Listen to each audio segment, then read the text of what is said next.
I just want it to be kind of instantaneous. Happy to be here though. Mine's kind of a standard story really. I didn't touch music like as a doing thing until I was like 25. I was DJing and I just thought everyone looks bored on stage, and I wanted to kind of start a band and do something that I'm super passionate about and that I love, but kind of show that on stage and put some like energy back into guitar music that was kind of lacking at the time. The kudos was behind what people were wearing and their attitude rather than what they believed in and how they sounded. I guess a learned language of expressing what I truly am passionate about, I guess. Yeah. Isn't it? We just kind of have learned what to focus on and work hard at it, so that like when we are on stage and we're playing our instruments and singing, we really mean it. Yeah, I think in the kind of the genres that flutter around or cluster around our sort of music, definitely. There's a lot of genres that have got really passionate and hard-working communities around it. Hardcore in New York, grime, soul music. They're like the ethos and the kind of just the whole kind of way those genres are perceived as mediums or art forms. It instills passion, and it was like that for guitar music for a long time. And then, like anything that becomes overwhelmed with kudos and kind of fashion, it became cocaine fueled and money, just commercial interest. Yeah. Like as soon as people are oversaturated with something that isn't challenging, people become lazy. I don't necessarily think there's been like a downfall in guitar music. I think it's just that like the commercialization, whatever was great and good, people latched onto it and it became a commercial thing, and then what was out in the open and then in what was popular became shit. But like there's still been fucking amazing bands for it's like. But as a contrary, the whole point of the discussion is what is invested in by popular culture, and so the downfall in commercial interest and the downfall in, obviously as an art form, there's always going to be people that are good at what they do and mean it, but no one buys tickets to see them when there's a lull in kudos. Yeah, I mean, there was more of an interest from the outside world, from the grime community, because of the context of like the sections that were being granted by the government, stopping youth clubs and venues and like kind of putting a stranglehold on young black culture in London and other major cities. So there was a joining of minds and hands in the grime community, pushing to keep it alive, which just reinvigorated the genre. As a lot of things, like, a lot of genres get that sort of thing. I don't know, like, there's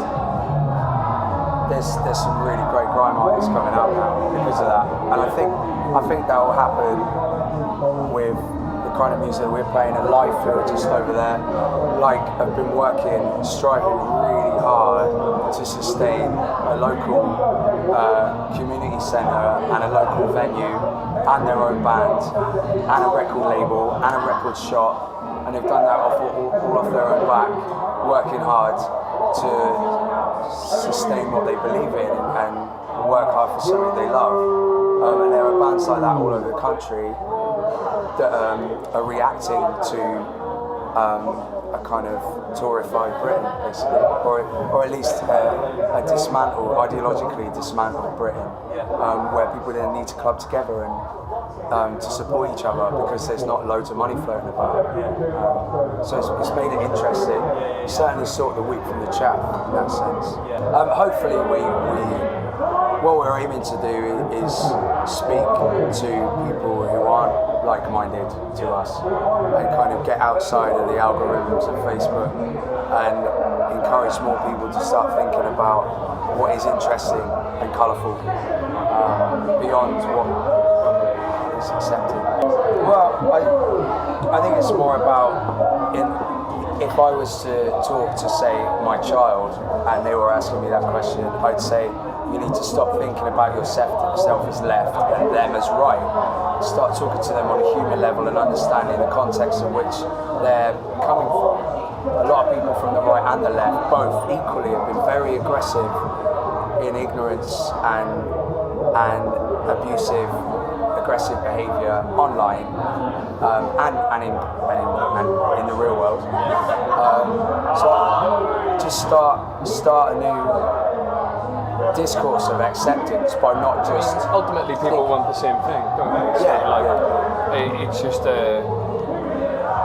living by those kind of strict rules and putting yourself into strict groups isn't going to work, isn't going to get you anywhere. So obviously, I will vote Labour unless someone more appropriate to my belief systems come along. But it certainly isn't going to be any of the other parties. Maybe the Green, but I'm not going to agree with someone who's vehemently racist or right-wing or Tory or greedy or capitalist. There's loads of things that I disagree with. But the whole reason why things like Brexit happen is from disenfranchisement, a loss in belief systems. So it's about boiling it down to the relative point, which is humanity, and trying to rekindle a bit of empathy from both sides, not from the left or the right, from both sides. Empathy needs to occur. You don't get that from ideologies stemming from us and them. It just never will happen. Obviously, it's important to have a system where you know that when you vote for someone, they are standing up for your beliefs, i.e. the Labour Party or the Tories. But beyond the politicians, the people need to communicate to understand each other. Otherwise, you're just ignorant. You can't understand your own political belief systems if you don't understand the other side. Recorded at a different studio, but I mean, we used the same producer. We learned a lot from, not mistakes, but we learned a lot from what we did with the first album, so we built upon that. We still use some of the tools that work really well for us, so we recorded things live in 1 or 2 takes. But the way the album is recorded, the work that's gone into the kind of like how the sounds are there and the guitars is a big thing on this album. That's changed, but ultimately it's still. Yeah, we're along with the thematics of mindfulness politically, it was also to do with musicianship and being more mindful of, like you say, the dissolution of the ego and trying to practice mindfulness with each other's in playing and allowing each other to breathe on the album. So what you find with that is go on more of a journey together, allowing each other to play at different points and knowing when to shut the fuck up. And it just allows for dynamics, really. So I think there's a lot more. There's a broader spectrum. There's a wider palette on the album because we had time to breathe. Yeah. The first album was about us, whereas now we were a bit more mindful of what we were doing as a way of allowing the other guys in the band to enjoy themselves. We met Warren Ellis. I mean, that was fucking magic for me, not so much for you. It was magic for me. I got caught up in the moment, didn't I?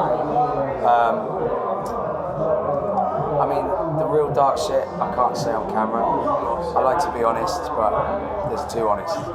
But recently we've been playing too much to hang about places and have fun. I mean, some guy got a phantom erection next to me on the plane. Oh, that was good. There we go. I saw his iPhone move on his lap and I was like, what the fuck? And he's just getting this. I filmed it, but then I realised I can't put it online. That's definitely Have you online. still got the video on your phone though? Yeah, I can show you. Yeah, that'd be great. That'd be hilarious. Oh, well, thanks very much. Not that there's any shame in phantom erections. No, of course. We've all been there. It's happened to everyone. I mean, one of us could have one right now. So statistically. Brilliant. Well, thanks very much, guys. Thank you for very taking the much. time. Honestly, that was really cool. Thank you so much. That's hilarious. That must have been such a trip when you saw that on your phone. I know.